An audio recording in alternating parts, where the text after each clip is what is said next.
Ons staan hier so by adjudant-offisier Morney Brown en jy is van die honde-eenheid. Dis reg, ek is Valrand honde-eenheid, ek is gebonde aan die honde-eenheid vir die laaste 20 jaar. Ek is huidiglik instrukteur en opleidingsbeampte by Valrand honde-eenheid op Redan. Ons is gestig op Redan. Dit is baie interessante vertoning wat julle gedoen het. Hoe lank vat dit om so 'n hond op te lei? Nou, soos ek gesê het in die vertoning, 'n patrouillehond, jy begin by 'n patrouillehond man, dit vat ons 4 maande waar 'n genomineerde lid dan na die hondeskool, 'n opleidingsskool daar in Atteridgeville in Pretoria gaan, waar ons 4 maande konstant met die hond werk, tot die hond op 'n sekere standaard is, hy word uitpasseer en hy kry dan 'n werksertifikaat. En dan mag hy lid eers buite gaan werk, waar hy jaarliks daarna getoets word en op 'n sekere kwaliteit hoogte moet wees. Hy moet die toets maak en dan word hy uitgereik met 'n werkskool. Elke jaar soos 'n man wat 'n bestuurderslisensie kry. Jaarliks kry 'n hond 'n werksertifikaat om te mag werk buitekant, ja. Sê vir my, doen julle baie vertonings? Het elke dorp 'n honde-eenheid of beweeg julle maar rond? Nee, ons verteenwoordig ons eie dorp. Elke dorp het maar sy eie honde-eenheid. Ons is Valrand honde-eenheid, die naaste ons is Gauteng en dan as oor die grens gaan Sasolburg honde-eenheid, so Johannesburg honde-eenheid, daar's Pretoria honde-eenheid, in Gauteng self, so ek kan sê Pretoria honde-eenheid, dan is daar Soweto honde-eenheid. Ons het 'n Wesrand honde-eenheid, 'n Oosrand honde-eenheid, ja. As iemand julle nou wil bespreek vir so iets, hoe kan hulle te werk gaan? Ja, ek sal nie sê so seer bespreek nie, want ons doen dit nie vir 'n fondsinsameling of glad nie. Ons doen vir bewusmaking vir sosiale polisieering, so om vir opleidings en vir inligtingsdoeleindes. So as ek kom by 'n skool, educational support, ons sal vir skole gee, maar die mense nader ons dan in die dorp waar jy is, jy nader die honde-eenheid, gewoonlik skryf jy 'n brief aan die bevelvoerder en dan word dit goedgekeur as provinsie en dan sê hulle ons mag en dan kom doen ons die vertoning vir die mense wat dan belangstel vir een of ander bewusmaking of opleidingsdoeleindes. Sê vir my, as jy nou 'n kind wil nou ook eendag so werk doen soos jy, hoe gaan hy te werk? Kry ou maklik so werk? Want ek dink almal wil seker maar met 'n hond werk. Jy weet, soos ons sê, die honde-eenheid is 'n gespesialiseerde eenheid. Dis nie vir almal nie, is maar 'n roeping, dis nie 'n werk nie.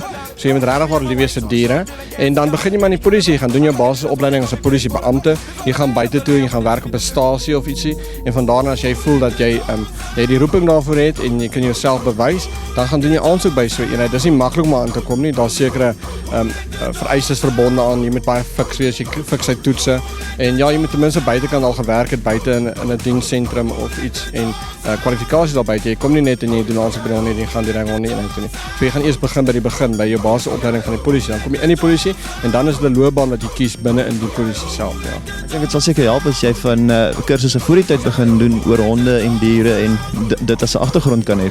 Ek glo dit sal van voordeel wees as jy dan ja, dit sal. Baie dankie adjudant, dit was regtig vir ons 'n voorreg om dit te kon kyk en dankie vir dit wat julle doen in ons gemeenskap. Dis reg, geniet die dag. Dankie hoor. Ons staan by Maurits Meyer, hy is die feesorganiseerder en hoe loop die reëlings van die dag sover? Dit het baie goed gegaan, dis net jammer ons het nie baie ondersteuning gekry van die publiek nie, maar die res van die organisering was baie goed en ons het 'n mooi spyskaart gehad vir die mense. Dis gaaf. Waarvan die idee, die hele doel van die fees? Die groot probleem is, jy weet, ons het baie min historiese geboue in vereniging en die Klipkerk is die enigste historiese gebou wat ons het en ons het toe besluit dat ons sal moet aandag gee aan die dak, want die dak lek. Ons het raadgewende ingenieurs ingekry en hulle beraamde kostes was 4,5 miljoen. En dit is nie haalbaar nie, want die Klipkerk is in 'n gebied geleë waar daar net pensionarisse en minder gegoede mense is. En ons het besluit, maar goed, kom ons bied die fees aan om fondse te genereer om die Klipkerk se dak te herstel. Dit is eintlik waar die idee vandaan gekom het. As hy so in die hele reëlingskomitee is maar die kerkmense. Nee, wat gebeur is, ek is nie 'n lidmaat van die kerk nie. Ek het gevoel dat dit maak nie saak watter geloof, watter ras, watter kleur jy is nie.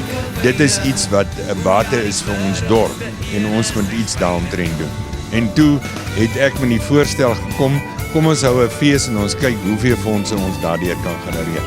Ja, dis hy gaaf nie, maar ek hoop teen die einde van die dag hier gaan nog mense kom, ons daarom nog vroeg.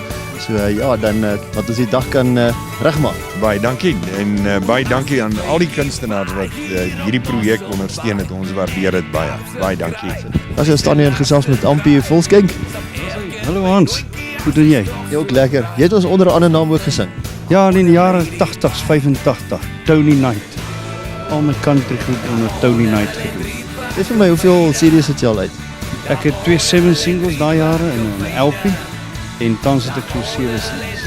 Wag eens, wat is hulle almal se name? Nooit weer alleen, All I Have to Offer Is Me, Boom Boom Klop My Hart. Ja, paar van Jesus gee my krag. As jy doen gospel, Ek doen gospel en ek doen country en lippe. jy sing al 'n hele paar jaar. Ek sing al van ek 6 jaar oud is. Ek weet nie of ek dit nou mag noem nie, ek weet nie wie ding van uitgesaai word. Maar ek en Herbie gaan saam sing. Ja, ons gaan 'n tribute maak vir Herbie en Spence. Ons oefen juist weer môre aan ons hand. So as dit mag doen. En dan werk ek aan my eie serie en ja, groot dinge in die pipeline.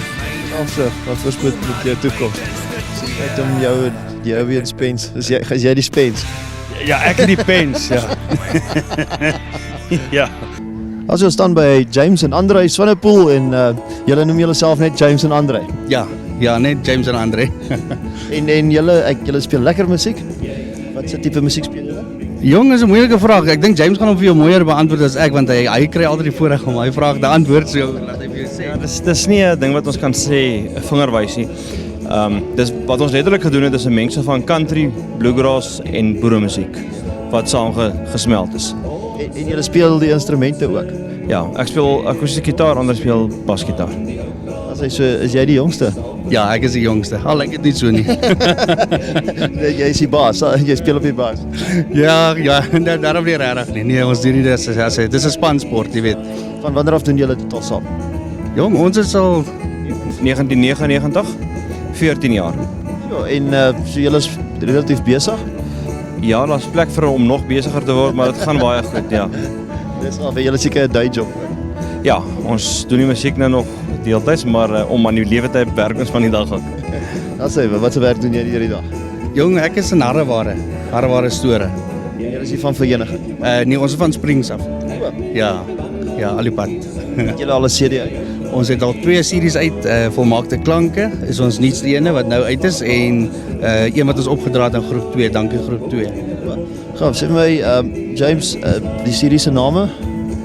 Ja, die groep 2 is net dankie groep 2 wat ons hulde blyk aan hulle en die nuwe een is Volmaakte Klanke. En julle van julle eie musiek op die serie? Ja, die nuwe een is van ons hoofsaaklik ons eie musiek. Daar's net so hier en daar ietsie anders, maar die hoofsaaklik ons eie musiek. Ons is gaaf, so ek sien uit om julle te hoor en voorspoed met julle toekoms. Baie dankie. Dis wat Lekker om hier te wees.